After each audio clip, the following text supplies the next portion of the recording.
皆さんおはようございます。映画監督の大沢です。今日はですね、ウォルト・ディズニースタジオ前からお送りしております。で今回は、視覚責任者、プロダクションデザイナーについてお話ししたいと思います。でこれ美術監督ではないんですね。で、アートディレクターというのは、アートデパートメントのトップとしてすでに存在しているんですけれども、プロダクションデザイナーというのはこれアートデパートメントも含め何かこうデザインを必要とする全てのデパートメントをまとめるトップに君臨している役職です。なのでもうですね、これは目に見えるもの全て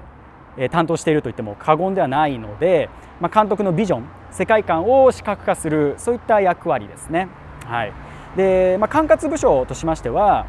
まずアートデパートメント、これは映画全体のデザインですね。そしてプロップ、小道具、そしてコンストラクション、これはセットを立ち上げる建設ですね。でセットはこれは立ち上がった、セットを装飾していく人たちで、コスチュームは衣装ですよね。でヘア&メイクアップ、これは読んで字のごとくですが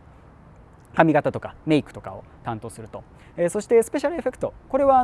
撮影現場で爆発を起こしたりとか、あとは雨を降らせたり、そういったことを、担っている部署ですね。でこれビジュアルエフェクトとは違くてですね、ビジュアルエフェクトっていうのは、実際の撮影が終わった後に編集のタイミングでコンピューターグラフィックスなどを使って、何かこう爆発を起こしたり雨を作ったり、あとはクリーチャー、エイリアンのようなものを作ったりするのがビジュアルエフェクトなんですけれども、スペシャルエフェクトというのはこれは実際の撮影現場で、そういった類のことを行う部署になります。はい。で、映画の世界観っていうのはこれも映画の雰囲気そのものに直結するものですけれども、やはりですねかなり綿密に作り込まないとストーリーの、そのものの信憑性が失われてしまうんですね。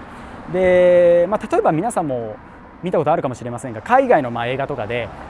これはおそらく日本のシーンのつもりなんだろうけれども、日本人の我々からしたらこれ全然日本っぽくないよっていうのってあったりするじゃないですか。で、やっぱりですね、そういうのも含め背景、小物、小道具、そして衣装、メイク、そういった小さなものの積み重ねでストーリーの信憑性を底上げしていくっていう役割になります。